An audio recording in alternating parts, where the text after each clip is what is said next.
네, 안녕하세요. 안녕하세요. 안녕하시다는 인사를 하는 게 맞는 건지도 모르겠어요, 이럴 때는. 오늘 저희 이변의 라이프 코칭 6회차 촬영을 하는 날인데, 이게 저희가 원래 다루려던 주제를 다루는 것이 맞나, 오늘 아침에 모여서. 이 얘기를 원래 좀 여행 얘기를 좀 하려고 그쵸. 네, 지난주에 여행 얘기를 계획을 하려고 하고 했죠. 있었어요. 근데 이 얘기를 하기에는 뭐 저희들도 그렇고 아마 보시는 분들도 뭐 윤석열이 이걸 애도기간이라고 했든 안 했든 간에 마음속에서 이렇게 썩 내키지 않는 상황인 것 같습니다. 그래서 그 주제는 좀 미루고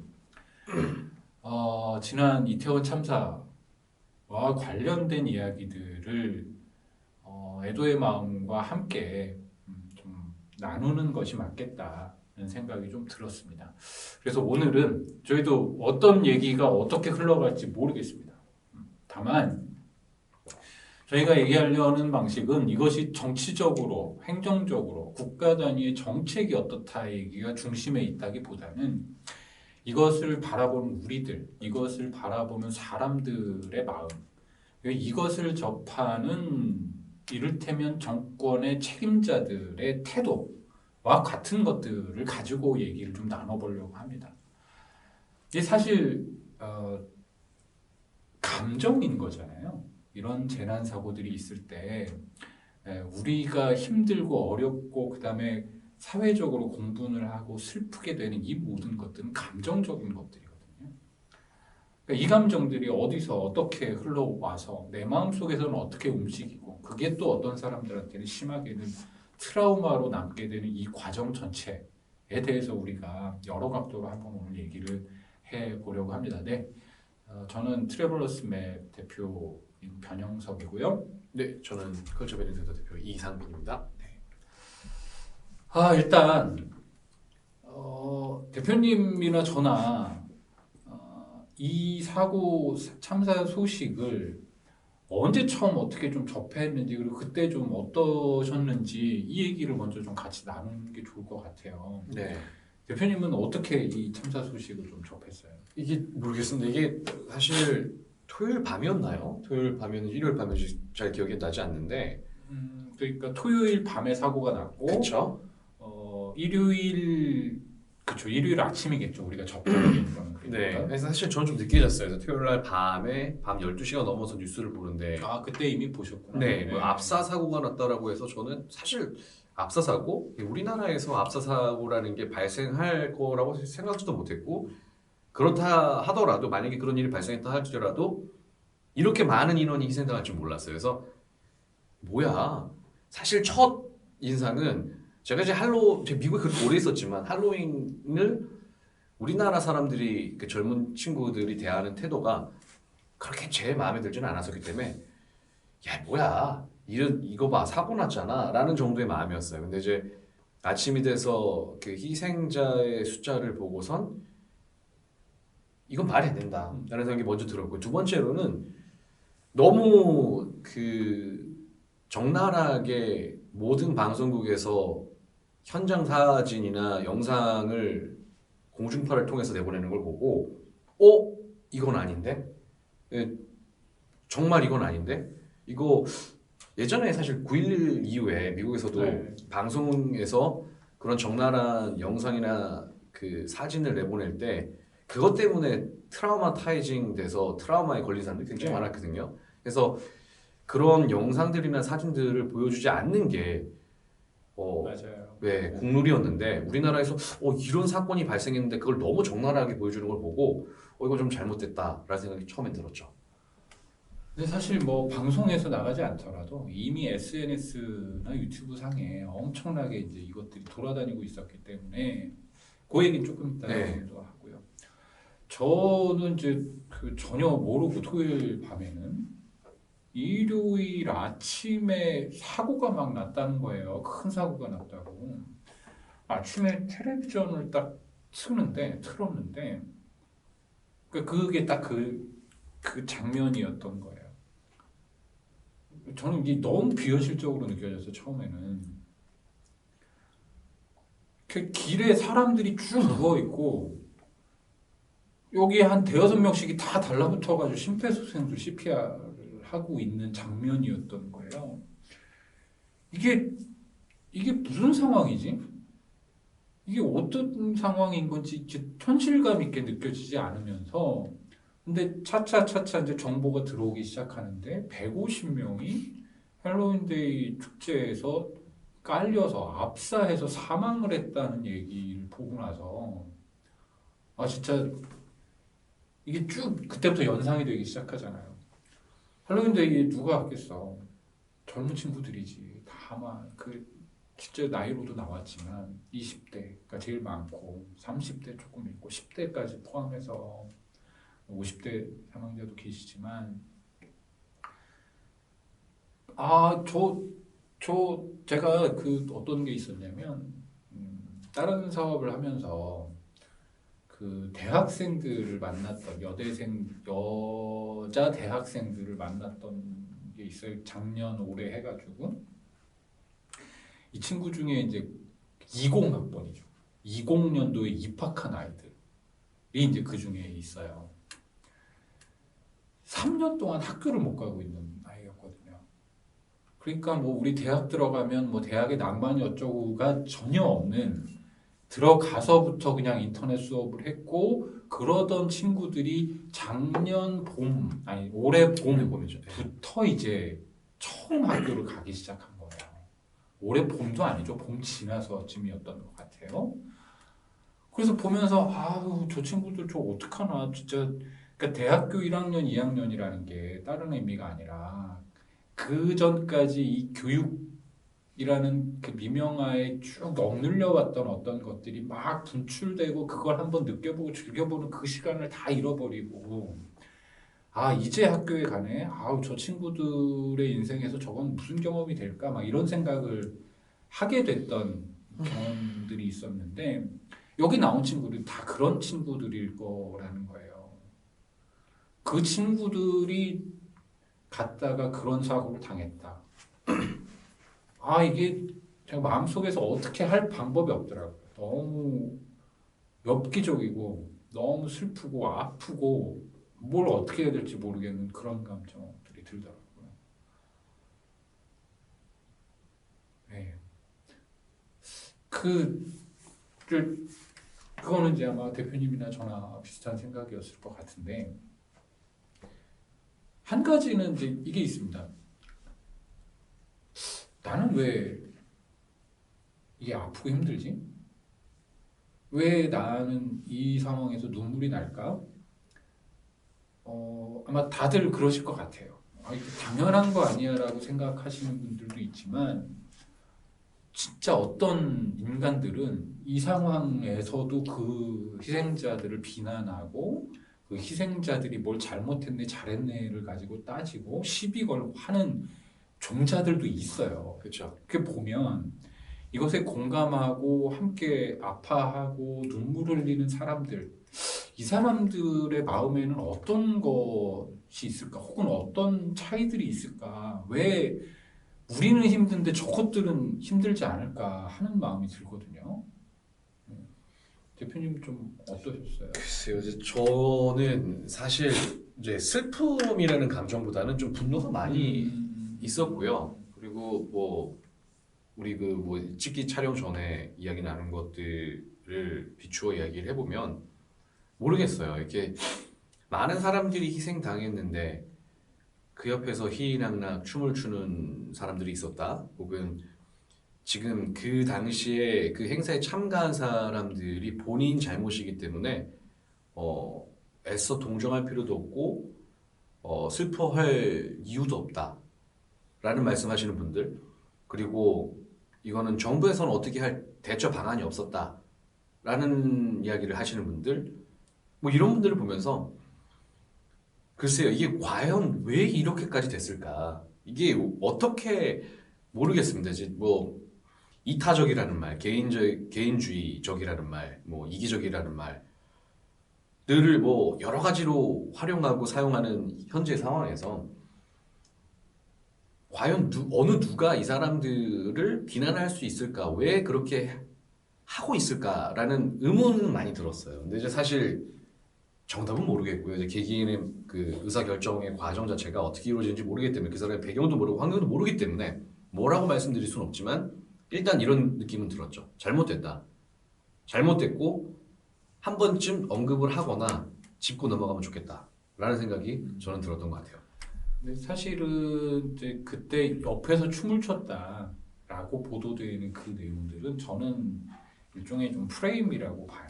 그러니까 지금 우리가 언론에서 떠들고 있는 여러 종류의 이 참사의 책임을 회피하기 위한 프레임들이 있는데 저는 그 중에 하나라고 생각합니다. 그 다음에 뭐 이거 CCTV 뒤져가지고 뒤에서 미러 한 사람을 색출하겠니 어쩌니 뭐 이거 하는 것도 마찬가지로 저는 옆에서 춤을 추는 게 아니고 저는 그게 가능할 거라고 생각하지 않아요. 아무리 사람이 막 나가는 종자여도 그것도 집단적으로 사람이 죽어서 CPR을 하고 있는데 그 옆에서 춤을 춘다? 그게 아니고 그 사건 현장을 보면요. 앞뒤가 다 막혀 있고요. 앞에서 무슨 일이 벌어지고 있는지를 뒤에서 몰라요. 그 상황이 몇 시간 동안 지속됩니다, 사실은. 그 상황에서 모르고 있는 사람들 중에 누군가는 아, 왜 막혀? 왜 안 가? 이러면서 놀고 있었을 수도 있어요.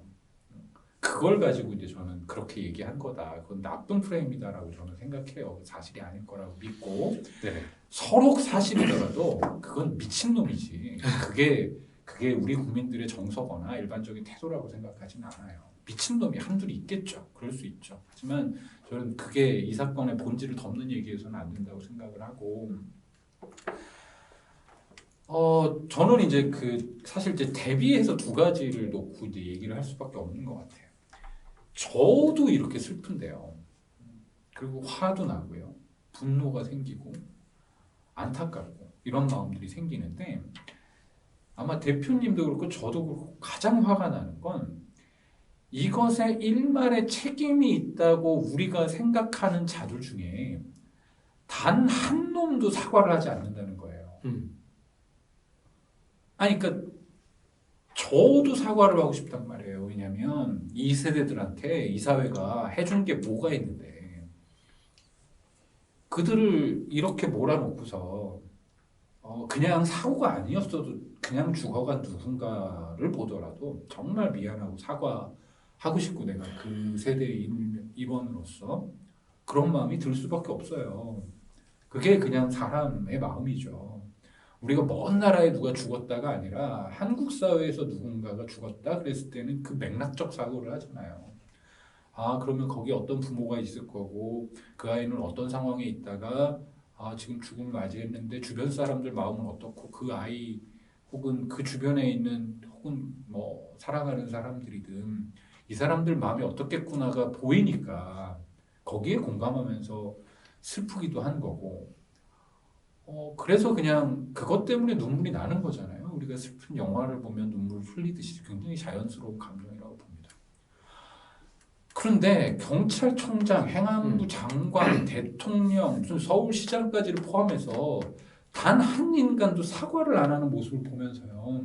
그냥 그건 인간적으로도 미안한 거거든요. 왜 사과를 안 하지? 이 부분이 전혀 이해가 안 가요. 정말. 단 한 가지도 이해가 안 가요. 저는 그래요. 이게 사실은 굉장히 정치적으로 흐를 수 있기 때문에 그 여당의 정진석 원내대표는 지금은 뭐 누굴 비난할 게 아니라 애도를 할 시간이다라고 이야기를 하고 뭐 저는 그들이 솔직히 말하면요. 그들 마음속에 애도의 진정성이라도 들어있나도 모르겠어요. 저도 이제 그런 이제 맥락에서 말씀을 드리는데요. 저는 다른 걸 떠나서 우리가 정치적인 이야기는 배제를 하고 이야기를 하는 게 맞고 그래서 그렇게 하려고 하는데 저는 그건 꼭 짚어 넣고 싶어요. 사실 우리나라에서 어떤 나라도 마찬가지죠. 그리고 이제 선진국 대열에 들어서다른 나라에서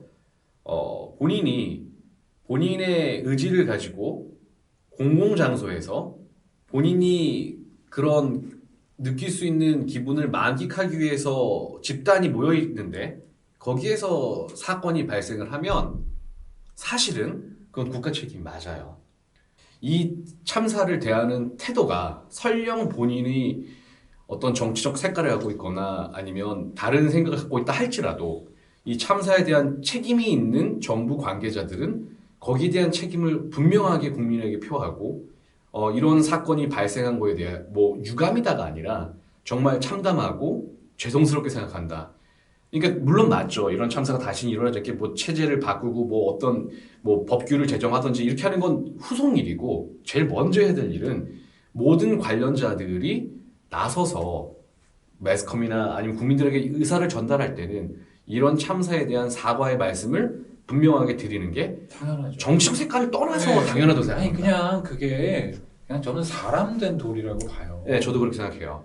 어떻게 국가의 책임이 있는 자가 법적으로 그게 뭐 정해져 있든 안 정해져 있든 간에 사고가 났을 때 위로의 말을 전하는 거 형식적으로 뭐 그렇게 할 수 있다고 봐요. 그게 아니고 자기 책임에 대해서 조금이라도 생각을 해야죠. 그럼요. 내가 혹시 이렇게 했다면, 내가 혹시 이렇게 했다면 이 생명을 구할 수 있지 않을까라는 마음이 들게 되는 거고요. 내가 하나도 놓치지 않고 다 했다고, 최선을 다했다고 하더라도 그 빈 공백에서 생긴 사고마저도 미안하고 죄송스럽고 한 게 맞지 않나요? 사람이라는 게? 저도 이제 그 지점을 집어서 이제 이야기하고 싶어요. 그러니까 본질은 그겁니다. 그런 사건, 사고가 발생을 했고요. 그 사건, 사고는 충분히 막을 수 있었다. 막지 못했던 이유는 전적으로 정부에 있다. 정부에 있기 때문에 정권에 따라 다른 게 아니에요. 이 사건이 일어났기 때문에 말씀드리는 겁니다. 사건의 책임자는 그 책임에 대해서 분명히 사과의 말씀을 전달드려야 되고 그 후속으로 어떻게 이 사건을 앞으로 다시는 재발하지 않도록 어떤 대책을 마련하겠다가 사람된 도리고 당연한 순서라고 생각을 합니다. 그러니까 정부, 지자체, 경찰 다 포함해서 맞습니다. 얼마나 잘 대응했느냐 사후적으로 좀 평가 분명히 받아야 되고요. 평가뿐만 아니라 거기에 대한 책임, 수많은 책임들 다 저는 지워야 된다고 생각합니다. 근데 제가 이제 화가 나는 포인트는 이런 거예요. 제가 아까 말씀드렸던 건 뭐냐면요. 진정성을 가지고 자기 책임을 완수하려는 어떤 사람이라면 그 정치적 색깔과 무관하게 자기가 책임질 수밖에 없는 어떤 일들이 벌어졌을 때 행정안전부 장관이면요. 안전에 대한 모든 책임은 이 장관이 원탑인 거예요. 대통령 빼고는. 그렇죠. 행정안전부 장관이 사고가 났으면 이 사고에 대해서 미안한 마음이 있어야 돼요. 왜냐하면 장관이라는 건 그 책임을 다 질 수밖에 없는 자리거든요. 그 잘못을 내가 한 거건 아니건 간에. 그래서 가장 먼저 들어야 되는 건 이런 거죠. 내가 조금 더 잘했더라면, 내가 좀 더 노력했더라면 막을 수 있지 않을까라는 게 먼저 사람 마음이라면 생겨야 되는 거고요. 그거에 대해서 미안하다고 말해야 되는 게 첫 번째 순서예요. 그렇죠. 왜 이게 안 되냐는 거예요. 이 인간들에게는.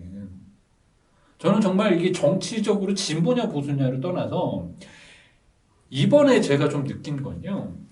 이 사람들의 이게 뭘까 제가 보수 정치인들하고 진보 정치인들을 이렇게 놓고서 물론 저는 진보를 지지하는 사람입니다. 그렇긴 하지만 이게 왜 어느 쪽에는 마음이 가고 어느 쪽에는 마음이 가지 않을까를 제가 이렇게 쭉 봐요. 쭉 보면은 물론 진보 쪽이 정치적 의견이 이제 비슷해서도 있겠죠. 그런데 결정적인 차이는요. 진보 쪽 주장을 하시는 분들은요. 이런 것을 공감하려고 하는 기본적인 태도가 저는 있다고 봐요. 사람의 마음, 사람의 정서, 그 사람이 왜 힘든지, 그 사람이 어떤 게 어렵고 힘든지를 공감하고 그것을 함께 풀어가려는 마음을 가지고 무언가를 합니다. 저는 그 마음과 그 태도가 느껴져요. 그런데 이 보수 정치인들한테는 정말 그 뭐라고 해야 될까요? 일말의 호감도 가지 않는 태도를 가진 사람들이 수두룩 빽빽이 있는데 이쪽에 그걸 보고 있으면 뭐냐면요. 공감을 하려는 능력 내지는 태도 자체가 전혀 보이질 않아요. 자기 정치적 지지자들을 위한 발언들을 빼고는 이 사건에 대해서 혹은 이 일에 대해서 그 안에 사람들은 어떤 생각을 하고 있고 어떤 고민을 하고 있고 어떤 상황에 놓였을까에 대한 마음에서 우러나오는 공감의 태도를 거의 읽을 수가 없어요. 그러니까 저는 꼴도 보기 싫다 이런 말이 나오는 거라고 생각하거든요. 사람들이 꼴도 보기 싫은 건 이 사람이 자기 진정성을 가지고 뭔가를 막 하는데 나랑 의견이 달라 일 때 그러지 않거든요. 근데 그 안에 정말 아무것도 느껴지지 않을 때 빈 껍데기만 있는 사람하고 대화하는 것 같은 거 저건 무슨 보수를 표방하는 무슨 로봇 같은 느낌이 들 때 꼴도 보기 싫어지는 거잖아요. 그 저는 모르겠어요. 이게 그냥 저도 이제 사실 뭐 진보지만 그 진보 보수를 떠나서 그냥 그 이건 정치색이 정말 들어가면 안 되는 거고요. 그냥 말씀하신 것처럼 기본적인 공감 능력 그리고 공감 능력이 이제 뭐 상식이 더 이상 통하지 않는 사회라고 이야기하지 않습니까? 적어도 본인의 말씀하신 거에 이제 조금 다른 의견이긴 하지만 공감을 하지 못했다 할지라도 본인이 맡은 자리가 그런 자리라면 그리고 본인이 그런 역할을 함으로 인해서 막을 수 있었던 사고라면 본인의 사과의 말씀을 전달하는 건 너무 당연하고요. 그리고 본인이 그렇지 못했음에 안타까워하고 그 마음을 전달하는 게 당연하다고 생각해요. 이거는 보수 진보를 떠나서 다 똑같다고 생각합니다. 근데 이제 모르겠어요. 지금 이제 사실 그러니까 이제 그게 사람된 도리라고 저는 생각해요. 그렇죠. 사람된 놀이죠, 네. 그거는. 그러니까 이게 이제 우리가 원래 하던 주제하고도 좀 연관해서 보면 네. 공감한다라는 것은 인간의 가장 다른 동물들하고 다른 가장 중요한 특성이잖아요, 사실은. 그러니까 이걸 이제 거울 신경이라고 얘기하기도 하고 여러 가지로 우리가 이제 그 후반부에 최근에 와서 밝혀진 여러 심리학적인 결과들이 있잖아요. 이 뇌과학과 관련된 것에서도 마찬가지고 그것들을 보면 누군가 아파할 때 그걸 같이 아파하는 마음을 가지는 것 이것은 배워서 그런 게 아니고 그냥 어렸을 때부터 그런 거잖아요, 그렇죠? 이 똘똘한 우리 반려동물들도 그런 경우들이 있죠. 주인이 아파하면 같이 아파하고 그쵸. 힘들어하고 표정을 같이 공감하는 이거는 아주 일부 제한된 영역에서 나타나는 거라면 인간에게 이것이 가장 극대화되어 있는 방식으로 돼 있단 말이에요. 그러니까 누가 아프고 힘들고 하면 그냥 마음이 글로 가고 그게 내 마음인 것처럼 느껴져요. 그래서 수많은 실험들을 이런 걸 가지고 해보잖아요. 이게 뭐 내 가짜 팔 가지고 해보기도 하고 다른 사람이 아파하는 걸 봤을 때 사람들 반응이 어떤 건지도 보고서 하면 저는 이게 그냥 인간이면 내재되어 있는 그냥 아주 기본적인 감정이나 정서라고 보거든요. 근데 이게 왜 저들에겐 작동하지 않지? 저들은 대체 뭘까? 어떻게 이 사고, 이 참사를 놓고 그들의 마음 속에는 그것이 어떤 종류의 동요든 슬픔이든 만들어내지 않지? 라는 느낌이 드는 거예요. 전 한편으로는 이게 사실 그런 마음이 들지 않았을 거라고 믿고 싶지 않아요. 사실 그런 마음은 들었는데 이게 정치인이다 보니까 그리고 이제 정부에 속한 사람이다 보니까 뭐 이미 그런 지침이 내려왔겠죠. 어떤 이런 상황에 대해서 어떻게 대처하라는 그 가이드라인이 있었을 거라고 생각을 해요. 네, 저는 뭐 이걸 음모론이라고 얘기해도 제가 할 말은 없지만 아까 말씀드린 오세훈, 윤석열, 이상민, 그다음에 용산 구청장 누구니까 예, 뭐 구청장, 이용수 이 구청장. 우리 다 본 게 이 네 사람의 발언이잖아요. 그렇죠? 네. 이 네 사람의 그 참사 이후의 발언 중에 진정성이 느껴지는 공감의 정서가 느껴지는 단 한 대목이라도 있었나요? 이걸 돌아보자는 거예요. 아니 저도 그렇지만 굉장히 카메라 앞에나 마이크 앞에나 많이 서고요. 무대에 올라가면요. 제 감정들은 오히려 더 증폭돼요. 그래서 이재명 그 대표 같은 경우에 말할 때마다 울컥울컥 하잖아요. 이 얘기를 할 때. 저도 그렇거든요. 지금도 그래요. 자기 감정들이 그 위에 올라가서 발언을 해야 되면 더 고양된다고요. 그러니까 그냥 자연스럽게 나와요. 그게 그냥 사람이에요. 한 번도 그 장면을 우리가 본 적이 없잖아요. 박근혜 때는 심지어 우는 척이라도 했어요. 눈물을 흘린 척이라도 했잖아요. 박근혜는. 이 네 명의 이 태도가 정말 그냥 방침일까요? 방침이 있으니 그러지 말아라? 내 감정이 막 올라오는데 방침 때문에 그러면 눈물이 더 나죠. 사람의 심리라는 건. 그게 방침 때문이니까 저는 그렇게 보지 않거든요. 모르겠어요. 저는 그렇게 믿고 싶은 거고요. 이게 과연 어떤 게 사실일지는 잘 모르겠어요. 근데 이제 저는 이제 좀 이런 이야기를 우리가 좀 연결해서 해보고 싶어요. 이게 이런 사건이 이미 벌어졌어요. 이게 벌어졌고 지금 많은 사람들이 다양한 시각을 갖고 있어요. 근데 이 사건을 바라보는 시각들 중에 우리가 과연 교육적으로 그리고 심리적으로 그리고 앞으로는 우리가 지금 자라나는 우리 아이들 그리고 청소년들 그리고 앞으로 이 나라를 책임질 청년들에게서 우리가 찾아야 될 것들은 무엇이며 이 우리가 좀 정말 나눠야 될 시사점은 무엇인지에 대해서 같이 논의를 해보면 더 좋겠다는 생각이 들고요.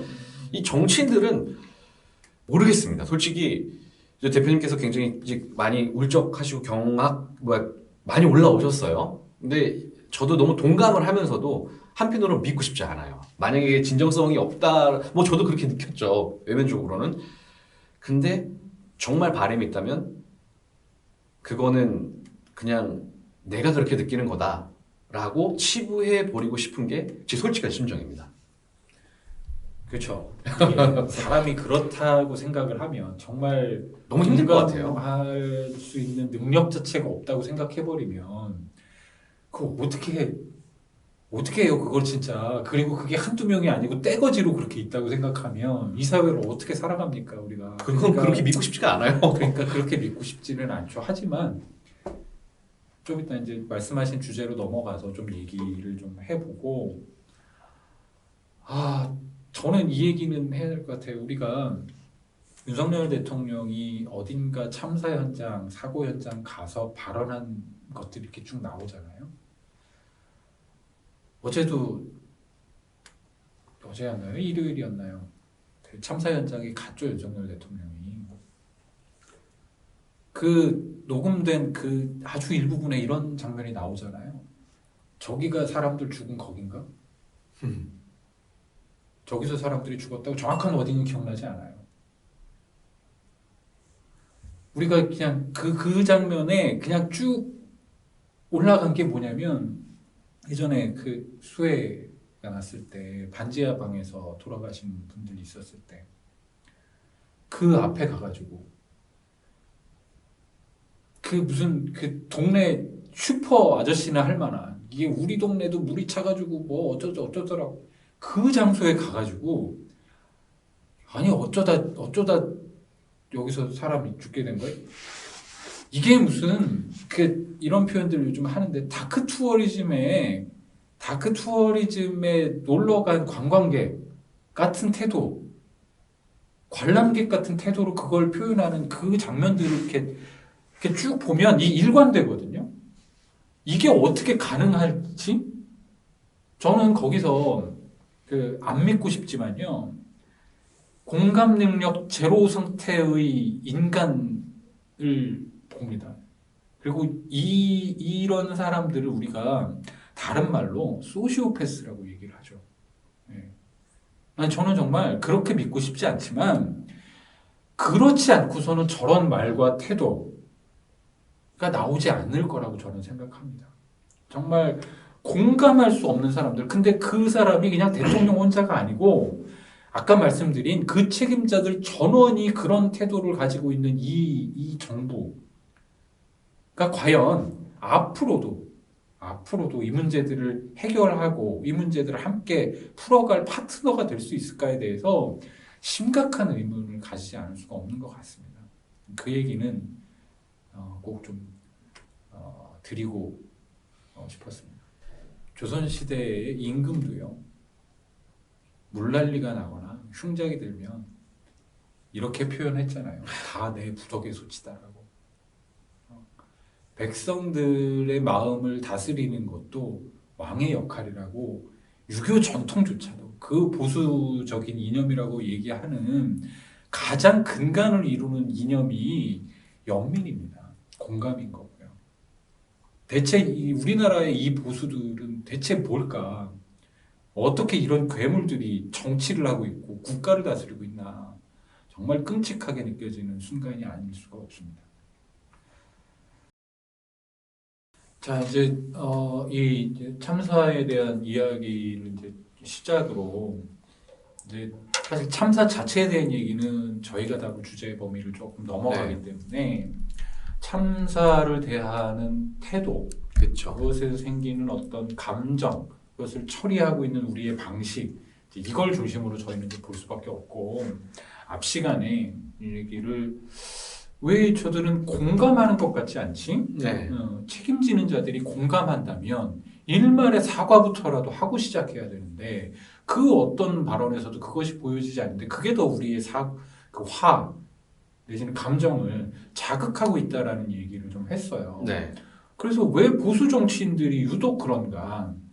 이 얘기에서 이제 공감이라는 얘기를 이제 좀 해야 되는데 그 보수가 공감과 연관성이 있는가? 좀 전에 이제 대표님이랑 얘기하다가 그건 좀 과한 해석 아닌가 이제 이렇게 얘기하셔서 제가 한 가지 그 주장을 좀 얘기를 먼저 설명을 좀 드릴게요. 실제로 보수와 진보는 왜 다르지? 그리고 특히 이제 미국 사회 같은 경우에는 이 보수와 진보 사이에 거의 집안이 갈라져 있는 수준으로 막 나뉘어져 있잖아요. 그래서 보수 집안과 진보 집안이 결혼하면 막 서로 갈등도 생기고 막 그렇죠. 전통적으로 이례와 민주당이냐 공화당이냐를 가지고 거의 종교처럼 나뉘어져 있단 말이에요, 이 시스템이. 이게 뭐지라는 고민들을 더 많이 했을 이제 미국 사회에서 그 여러분들도 잘 아시는 코끼리는 생각하지 마라는 이제 그 말을 이제 만들어내시고 제안하셨던 조지 레이코프라는 프레임 이론을 이제 만들어내신 분이세요. 이분이 이 책 제목이 뭐냐면 나는 진보인데 왜 보수의 말에 끌리는가라는 제목의 책이 있어요. 조지 레이코프의 여기 보면 이 책 전반에서 지금 다루고 있는 게 뭐냐면 진보와 보수의 태도의 차이, 이 정치 성향의 차이가 어디서 오느냐를 쭉 이분이 분석을 한 이 결과를 놓고 보면 두 가지 이제 극명한 진보와 보수의 차이가 나오는데 그게 뭐냐면 진보는 이렇게 표현해요. 이 조지 레이코프가 보수와 진보를 가르는 결정적인 차이가 어디서 생길까를 이렇게도 해보고 저렇게도 해보고 하는데 이게 이런 거예요. 예를 들어 이게 각각의 일관성이 있어 보이느냐면 그렇지도 않아. 그러니까 보수의 주장이 그러면 다 일관성이 있는 거야. 총을 들 수 있어야 된다와 그렇지 않아야 된다. 라는 거 얘네 사이의 격렬한 논쟁이잖아요. 그것과 동성애를 금해야 된다, 동성애의 자유가 있다라는 이 논쟁 사이에 사실 무슨 관련이 있나요? 그거 아무 관련이 없잖아. 총기 소유를 허해야 된다는 것과 동성애에 관한 입장 사이에는 어떤 일관성도 없어. 그런데 왜 이것이 한쪽에는 일관되게 그 주장으로 가고 이것으로 가는가가 정치 이론으로 설명이 안 되는 거야. 그래서 온갖 걸 다 해보다가 결국은 어떤 포인트를 본인이 찾아냈다고 얘기하냐면 진보주의자들, 진보 성향을 가진 사람들은 자애로운 부모 가정 모형이라고 이분이 설명한 그 가정 환경 안에서 성장해 왔다는 겁니다. 혹은 물론 이것만 뭐 이렇게 딱 가를 수는 없지만 자애로운 부모 가정 모형이라고 이분이 표현한 것과 그런 보수는 엄격한 가정 아버지 가정 모형이라고 대비해서 표현을 해요. 그러니까 보수 전통을 가지고 있는 곳에서는 아버지가 너의 그 권리, 너의 생명은 너 스스로 챙기고 책임지는 거야. 그리고 이건 적자생존의 사회니까 네가 강해져야 돼. 라는 걸 훈육받은 가정 환경에 있었던 사람일 가능성이 높고요. 진보적 성향의 사람들은 여기 자애로운 부모라고 얘기했는데 아이들이 뭔가 뭐 잘못된 행동을 하거나 뭘 했을 때 우리가 일상적으로 표현하는 좋은 부모 있잖아요. 그러니까 자, 이거 좀 생각해보자 같이. 너는 어떻게 할래? 물어보고 질문하고 그래서 본인이 선택하게 만드는 것. 잘못을 했을 때도 그렇고 옳은 일을 했을 때도 그렇고 이것을 이제 자애로운 부모라고 표현을 한 거예요.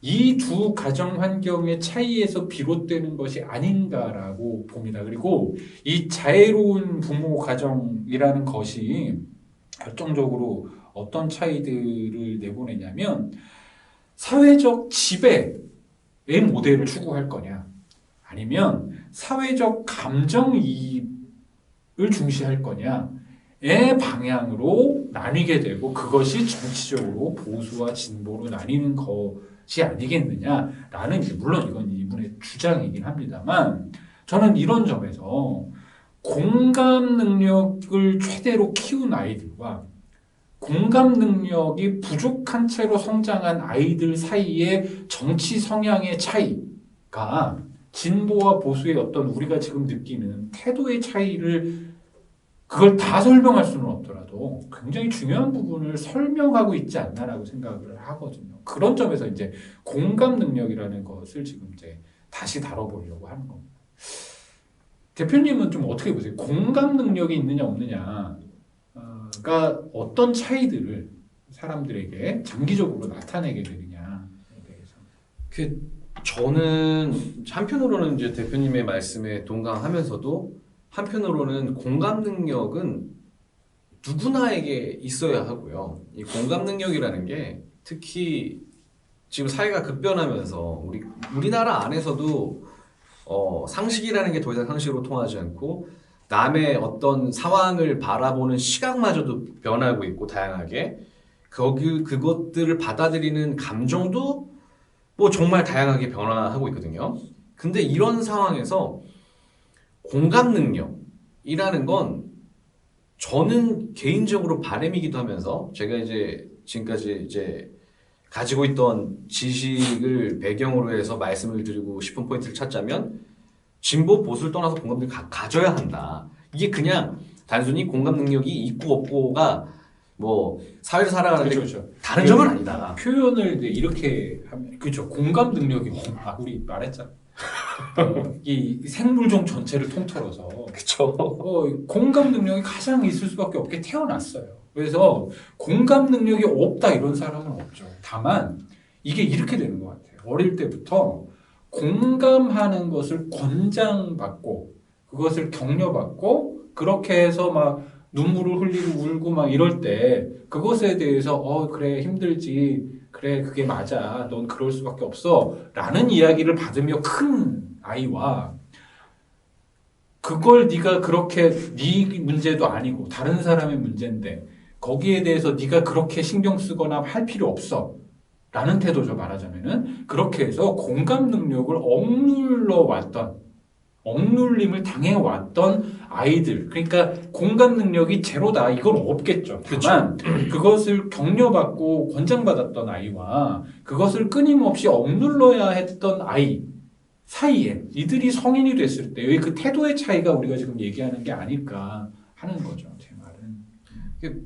한편으로 이해를 하면서도 이제 그냥 기본적으로 그렇습니다. 공감 능력을 이렇게 격려받고 공감을 하는 게 더 너의 삶을 윤택하게 만드는 데 도움이 된다라는 걸 부모에서부터 그리고 가정 환경에서부터 우리 사회가 격려하는 사회가 됐으면 하는 바람이에요. 그렇죠. 그냥 다 뭐 다른 얘기를 뭐 차치하더라도 저는 그런 바람을 가지고 있고 그러니까 대표님은 설마 그렇겠냐의 마음이 계속 있으신 것 같아요. 한편으로는 그런 마음이 설마. 있는 거예요. 그러니까 근데 이게 저는 이 얘기가 저는 인류 전체를 통틀어서요. 인류 전체까지는 모르겠어. 어쨌든 최근에 수천 년간을 통틀어서 이게 에이 설마 그렇겠어를 강력하게 부정할 수 있는 사례가 뭐냐면 이 태도의 차이가 딱 뭐냐면요. 우리가 젠더라고 부르는 남성성과 여성성의 차이를 그대로 사실은 복제하고 있는 겁니다. 말하자면 남성에게 요구되었던 것들이 감정을 억누르고 감정을 최소화하고 눈물을 흘리면 안 되고 강한 존재가 되어야 하고를 주입받아서 살아왔던 남성이라는 존재, 남성이라는 젠더. 그 다음에 여성들은 약하고 눈물을 흘려도 되고 감정적으로 누군가에게 뭐 따뜻하게 다가가야 되고 등등등등등등. 이 남성성의 본질에, 이 남성성의 특질에 있는 이 본질들을 쭉 나열하고 여성성의 본질에 있는 이 라인들, 물론 이게 본성이라는 얘기가 아닙니다. 이렇게 사회적으로 지어진 젠더의 특징들을 쭉 대비해 놓고 보면 정확하게 이 표현과 맞아요. 그러니까 이게 공감의 정서가 있느냐 없느냐의 문제, 그것이 진보와 보수를 가르는 근본적인 차이가 될 수 있냐 아니냐까지를 저는 충분히 포함할 수 있는 역사적 실증들이 저는 이 가부장 사회가 여태까지 남성과 여성, 남성성과 여성성을 규정해왔던 그 말 안에 이미 내재해 있다. 그렇기 때문에 이게 저는 과도한 해석이라고 생각하지 않는 거예요. 실제로 그렇잖아. 우리 주변에서도 남성들한테 남자들의 가장 큰 문제, 남성과 여성을 이렇게 대립시켜서 얘기할 때 남성과 여성의 가장 큰 차이, 문제, 공감 능력이 있느냐 없느냐를 우리 따지잖아요. 실제로 그냥 일상생활에서 너는 이렇게 공감 능력이 없어. 그래서 이 남성들이 요즘 가장 듣기 싫어하는 얘기가 너는 이렇게 공감 능력이 없냐 이런 거잖아요. 농담 삼아 얘기하는 방식으로라도. 그런 점에서 저는 혐의가 매우 짙다고 보거든요. 네, 그리고 이제 다시 한번 말씀드리고 싶지만 구조적 차별이 없다라고 이야기하시는 분들께는 다시 한번 말씀드리고 싶은 게 여성을 구조적으로 차별하고 있어요. 우리나라뿐만 아니라 전 세계가 그렇고요. 우리나라는 더 심해요. 지금 말씀하신 유교적 가부장적인 문화뿐만 아니라 우리가 흔히 이야기하는 뭐 정치 참여 그리고 여성들에게 항상 지어져 있던 유리 천장들은 분명히 존재하고요. 구조적으로 차별하고 있습니다. 근데 이제 거기에 이제 공감 능력을 같이 결부시켜서 이야기하는 것들이 오늘의 이 사건을 시작으로 해서 우리가 지금 계속 대화를 이어가는 한 줄기가 되는데 거기에 대해서는 한 번 더 우리가 짚고 넘어가야 될 것 같고요. 그리고 이 공감 능력을 과연 그냥 진보 보수를 나누지 않고 그냥 우리가 저는 개인적으로 그런 생각이 들거든요. 대표님은 여전히 이제 뭔가 미련이 있으신 거. 아니요, 저는 미련이 있다기보다 자애로운 부모의 모습이 그렇죠. 그 얘기를 좀 넘어갑시다. 이거는 나중에 더 좀 논쟁적으로 따져봐야 될 얘기이기도 해요. 공감, 그리고 그것과 정치적인 성향 사이의 연관성, 그 다음에 가정 환경에서의 가부장적인 가정과 그렇지 않은 가정 사이에서 성장한 아이들의 성향이 그렇게 일치되어서 공감 능력이 누구는 많고 떨어지느냐, 그렇게 될 수밖에 없는 거냐에 대한 보다 상세한 건 논증이나 토론이 더 필요할 거라고 보고요. 사실 제가 왜 이렇게 자꾸 말씀드리냐면요. 저는 진보 보수를 떠나서 자애로운 부모 모습이 사실은 우리 모든 사람들이 전 세계를 살아가는 모든 가정이 꿈꿔야 하는 이상적인 모습이라고 생각을 하거든요. 꿈꾸는 거고 그거는 그 이상이죠. 현실에 대한 얘기. 아니 그게 이상. 그래 다 그렇게 됐으면 이렇게 진보 보수가 이렇게 극단적으로 나뉘어갖고 대립하는 나라가 돼 있겠어요. 저는 이 근거들을 가지고 봤을 때. 그렇죠. 너무 안타까운 거예요. 이게 그러면은 진보들은 자유로운 부모 모습이고 그것에 대한 좀 더 심층적인 얘기는 좀 더 넘어가서 하는 걸로 하고요. 네네. 그러면 조금 화제를 좀 바꿔서요. 공감, 그러니까 이 부분에 대해서는 우리가 다 인정하는 거잖아. 그러니까 인간이 살아가는 데 있어서 가장 중요한 역량 내지는 어떤 요소는 공감할 수 있는 것이다라는 것을. 그럼요. 그거는 너무 동의하죠. 우리 모두 공감하고 있는데, 근데 이 얘기에 공감하지 않는 분들도 많이 계실 것 같아요. 그럴 수 인간의 있을까요? 가장 중요한 특징이 공감하는 것이다. 라는 것에 대해 공감하지 않으시는 그럴 분들이 수 있을까요? 네, 저는 이런 맥락에 이 아버지 밑에 엄격한 아버지 밑에서 자란 전통적 보수주의자는 그렇게 생각하지 않을 것 같아. 저는 그런 분들 우리 아까 얘기했잖아요. 이 참사 현장을 보고서도 사과할 줄도 모르고 미안해한 감정도 없고 공감 능력 제로인 우리가 미디어에서 맨날 보는 이분들이 있잖아요. 저는 그런 분들이 있다고 봐요. 우리 이런 얘기 했을 때 그 양반들은 콧방 느끼겠죠. 저는 그렇게 생각합니다. 100% 확신합니다. 그리고 그 사람들이 완전 소수가 아니라 엄청나게 많다고 봐요. 아니에요? 아니 저는 이제 좀 다르게 생각하는 게 말씀드렸지만 이제 공감 능력을 강하게 갖고 있는 성별로도 나눌 수 있지만 공감 능력이 많고 적음은 있는데 이들이 제가 싫어하는 이들이 공감 능력이 제로라기보다는 다른 어떤 더 중요한 목적이나 가치나 어떤 게 있기 때문에 스스로 억제하는 게 아닐까. 그러니까 아까 했던 얘기잖아. 이런 생각을 네. 해보는 거예요. 억눌렸다고 공감 능력이 없는 사람이 없다니까요. 그것이 선천적으로 결여된 사람, 그건 진짜 사이코패스죠. 아니, 그래서 이제 네. 우리가 이제 사실 우리가 얘기할 때 사이코패스나 소시오패스를 얘기할 때 공감 능력이 현저히 떨어지는 사람들을 그렇게 표현하잖아요. 근데 그렇죠. 사실 그렇게 그런 그 논리로 이제 그런 잣대로 사람들을 보면 주변에서 사이코패스가 너무 많은 거예요. 소시오패스가 넘쳐나는 거예요. 그래서 저는 이제 그렇게 좀 장밋빛의 시각으로 바라보고 싶은 걸지도 모르겠어요. 네, 알겠습니다. 대표님의 바램은 잘 알겠고요. 대표님의 기대와 바램은 잘 알겠고 오늘 우리 얘기가 이제 아마 들으시는 분들이 대략 거야? 뭐 이렇게 하실 거라고 생각합니다. 저희도 그렇고요. 이게 참사로 시작해가지고 그러니까요. 이렇게 왔는데 좀 어거지로 끌어낸 측면들도 있어요. 근데 이 이태원 참사 얘기를 하지 않고서는 우리가 이번에 아무것도 할 수 없는 느낌이었습니다. 그래서 조금 억지스럽더라도 좀 이해해 주실 부분들은 좀 이해를 부탁드리고요. 하지만 뒷부분에 이제 쭉 우리가 보수 진보 얘기를 하거나 공감에 대한 이야기를 했던 부분들은 저희들이 가장 중요하게 생각하고 있는 이슈 중에 하나입니다. 맞습니다. 인간에게 공감 능력이 그러면 왜 발달했고 왜 인간이 가장 중요한 특징인가를 보면 인간이 이 사회를 구성하기 위해서 만들어내야 했던 진화론적인 결과라고 저는 봐요. 이거는 이제 침팬지 종류들 중에도 공감 능력을 많이 가진 종이 많지 않지만 있어요. 근데 보면 집단을 구성해야 되는, 왜냐하면 인간이라는 건 이 신체적인 능력으로 맹수와 싸울 수 있는 것이 아니기 때문에 사회를 이루도록 말하자면 진화적으로 발달해 왔단 말이에요. 사회를 유지하고 사회를 지탱하기 위해서는 공감 능력이라는 것이 필수였던 거예요. 호랑이나 사자처럼 지들끼리만 돌아다니는 것이 아니라 그렇게 해서 혼자 생존할 수 있는 것이 아닌 인간들에게 있어서 집단을 구성하고 집단이 군락을 구성해서 살아가야 되는 방식으로 이 적자 생존의 생태계 안에 살아가야 될 때 그러면 사회를 구성하기 위한 방법이 뭐냐? 개미는 다른 방법을 쓰잖아. 그렇죠? 개미는 커뮤니케이션 하기 위한 굉장히 다른 방법을 써서 군집을 유지하고 있듯이 인간이 사회를 구성하기 위해서 발달시켜야 됐던 것 중에 하나가 저는 공감이라고 보는 거예요.